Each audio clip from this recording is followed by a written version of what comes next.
Hello Cosplay World, welcome back, and here's another Monday rant. I'm going to kind of keep it short. Last one I actually ran like the full 20 minutes I have on this damn camera, or 19. So this is a response to the post that's been going around Facebook of what are your next 10 cosplays or planned for the future. And I was going to largely ignore it, but I got tagged in this post a number of times. And so I asked on my wall if people were actually interested, because there's a lot of fun in just communicating and interacting with people who share the same interests, so I can see that, like, hey, we love the same thing, talk about it. So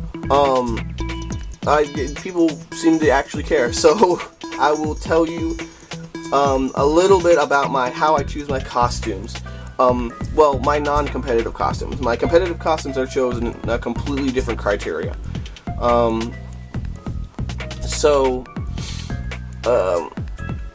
Let me tell you a little about myself and my interest in cosplay in general. I take, and this is 10 glue sticks, right? I take a considerably larger proportion of the fun of making cosplaying in the actual construction of the cosplay or a costume. I just really enjoy problem solving and exploring new techniques and tools and building something new and interesting, bringing something that people say, oh, you can't do that, that's impossible, and say, ha, I did it, motherfucker. But there's also the actual aspect of wearing a costume. I would say only 10%. But if I go to a con without a costume, I do feel naked. It's weird. I don't feel quite as comfortable in regular clothes than I do when I'm wearing a costume. So I will not discount that. I do enjoy, or at least I'm more comfortable in costume at a convention or an event than if I were in plain clothes. The other 10% is the competitive nature. I do enjoy going to events and seeing the best and the brightest of the community and seeing what they're up to and seeing what new things or techniques or whatever the case is and facing off against them. That's interesting and fun, and it brings a different aspect to the costume itself. Now, these are actually they only make 20% of like my motivation towards making a costume, but they're actually pretty important because about 80% into the build, I will have likely done everything once. I will have had at least half of the costume done and kind of proven to myself that I have the skill and ability to do this. The costume may not necessarily be finished, in fact, most of the time it's not, but I'll be like, oh yeah, this technique, I can do it. I did it, there it is. Okay, cool. But I can quickly lose interest at that point. My interest drops. There are a few costumes that just never made it conventions because I just didn't care. My Kashaki is a Gundam. It's a big mech Gundam thing. Yeah, I made it, didn't half painted it, and I damaged it, so I couldn't make it to the convention, and then I just never took it to a different one because I didn't care. I was on to the next work. I was moving forward. Same thing with was a Sin Bahamut from Advent Children. It was done. All the mechanics of getting parts to move and wings and stuff, done. I'll move on to the next more interesting project that had my intention and my energy, my creative energy. So when that happens, it kind of sucks. Now, I'll talk about this in a second. Well, no, I'll talk about it now. So this, I'm really trying not to happen with my new knives. I screwed up the shoulders right before the con, so I gotta remake them. I gotta get some new foam and redo them. And so my motivation to complete this work is really low. One thing that is definitely helping me nowadays is the fact that I have video tutorials, and so I want to complete that video tutorial. And so there is some accountability in when I do YouTube is to finish a work. Awesome. So you should expect to see this knife sometime this summer. I just need to finish the inside of the chest piece and maybe add more detail to the arm and of course fix the shoulders. But it's already been made mostly and just sit in this box over here. But I'm already looking forward to making other things. Now, what's really fortunate for me is that as a commissioner, because I'm really interested in making interesting and new things and not necessarily owning any of them or wearing any of them, that commissioning is a good fit for me. I enjoy it a lot. And so that does give me the opportunity to make things I wouldn't make for myself. Female armor characters from different genres or games or things that I don't know about, I make those and I have the opportunity to do so, whereas I wouldn't have normally. And it allows me to expand my range quite a bit just because of the variety of things that can be made that are available, people want made out there. So I am very fortunate. Yay! As for works that are coming out, I have NDAs, unfortunately, because people, they want to have things done. I don't know, photographers. Yeah, I can't go big fancy things. So that's their priority. That's whatever. I personally don't care if you guys know what I'm going to bring, unless it's in a competitive capacity. Then I might care. So because I take way more interest in the problem solving, the thought process, the creation of the costume itself, you'll probably never see me, unless I do it for demonstration purposes of a technique, you'll never see me make an Iron Man or like a Halo armor, because there's so many resources available out there that most of the thought process, or all the figuring out things, sorry, I don't want to say thought process, that's not exactly right. The most of the figuring out of how it's done it's already been figured out. You just kind of need to follow the instruction, put it together. And so all that is gone for me. All that fun times is gone, and that's why I like to do a lot of original works. That's why you'll only see me. That's another contributing factor why you'll never see me make a costume twice, because I've already figured it out. I've done it. There's less of a technical challenge or a creative challenge. Who knew? Now, I will admit that there is technical skill and abilities in making these kind of costumes that come into play as far as quality is concerned, but the part that interests me the most has been finished, and I'm not going to reinvent the wheel as far as Iron Man or Halo costumes are concerned. Plenty of people are already remodeling things over and over again, trying to get whatever particular aspects they're focusing on perfect, or whatever they consider perfect. They fight about this a lot, actually. I see on the forums. Now,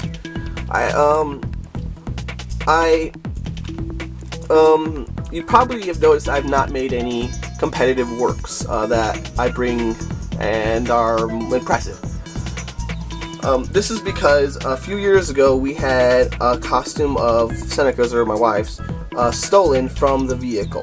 And until we can get a vehicle, our own vehicle, that is capable of safely transporting competitive costumes or a more impressive costume to and from an event, you will not see me make any kind of competitive work. You'll see me do my regular stuff I've been doing recently. So that might come up. I've been saving up for a work van, and hopefully get a down payment, all that good stuff. But until that happens, I'm not making any announcements or making any promises, because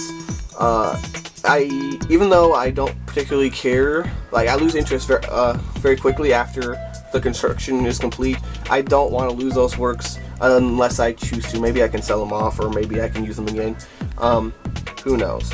I've been kind of more pressed to wear costumes over and over again, just because of obvious cost issues. Getting more bang out of my buck. Oh well. But now to the actual costumes you should expect from me in the future.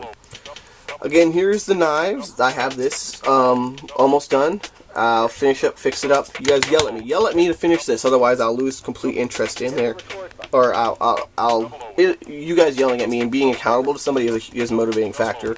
So yell at me about this. Make sure I bring it to a summer con, whether it be, I think, SoyCon or RamenCon or whatever. And so I'll get to work on it. The problem is, of course, I have commission work, and I don't have a whole lot of time for my own projects. And so a lot of my projects are 1 to 2 week costumes. They don't take me very long to make. So that's another contributing factor as to why you don't see any competitive works. The other one is the Reggies, the Pokemon Reggie Rock, Reggie Ice, Reggie Steel. My friend Jax is going to start on, allegedly going to start on Reggie Rock. And so, once I actually see him begin construction, I'll immediately pick up Reggie Steel and get that done. But I've been burned on several group cosplays in the past where I made something and then for the people to lose interest or something to come up or whatever the case may be, and so I'm left there in the lurch, and I've been burned a few times. So that's why you don't see me do a lot of group cosplays, is that I don't have a whole lot of confidence and I've just been messed up. Oh well. So those are the two I really have on the docket to seriously have done. Until a convention, I usually don't have an idea of what I'm doing until maybe a week before it, or 2 weeks even, if I'm going to be having fun. And they're usually just running around fun costumes. Alright, now, here's our costume concepts that I want to do. I haven't quite nailed down what particular costume I want to do, but I know the genre, or the technique, or the style of costume that I want to do. I'm particularly interested in doing some more sewing work and working my abilities towards some of the higher end sewing projects. And one of the genres is like a traditional kind of Asian work. And for that, I'm going to go towards clamp bullshit. Just anyone who's a fan of clamp knows that their costume designs are bullshit. Like, we'll start with their body types. Obviously, their body types. So you have to take their concepts and then reinterpret them for a human body first off, and make them look good on a human body. And then you need to work in the custom patterns very often, the lines, the details, and I'm probably going to lean towards a dress or traditional work with this. And I did a Snover kind of traditional Chinese garb.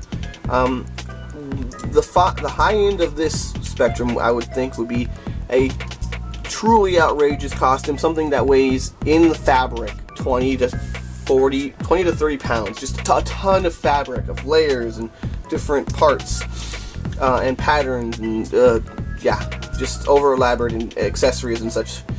So I'll be kicking around a few ideas, probably end up being some sort of kimono thing-ish thing, or whatever. I don't know the terminology for whatever garb I happen to make, but just the most outlandish thing I could find that is for a guy.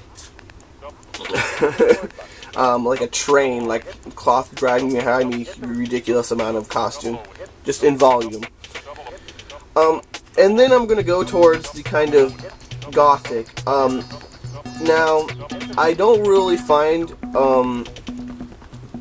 I guess you could say there's a traditional Renaissance fair kind of garb, but that doesn't particularly interest me in that there's plenty of patterns available. The technical difficulties in traditional garb is a lot of times finding period accurate materials, and as someone working out the creative process, that doesn't interest me as much as making something that's overly crazy elaborate, like Elizabethan, royal garb or something like that.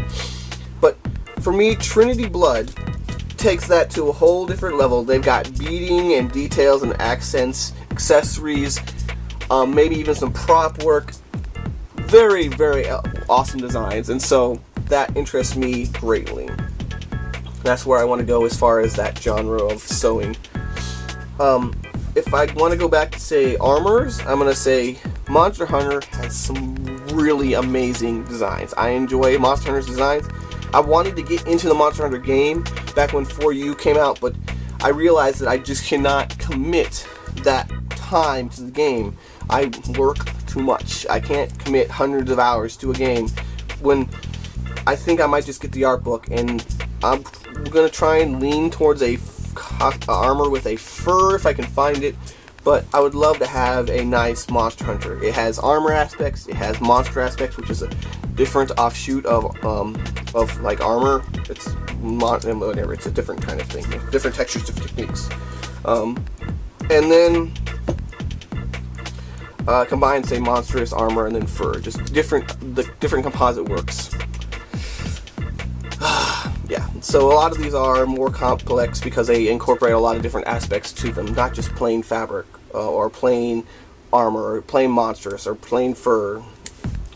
Whereas you can get really, really deep into the skill level, I like to mix it up.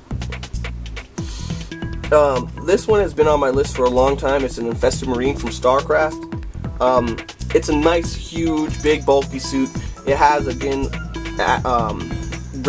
body ratios that are totally out of whack to a normal human, so it's fun trying to make that work with and still make the costume look correct. And because like half of it is a monstrous build, I don't need to worry about I'll worry about less of running into doing the same things over and over again, which makes me lose interest very quickly. So it's nice bulky armor and also monstrous, so combining two different kinds of genres there. Regular Space Marine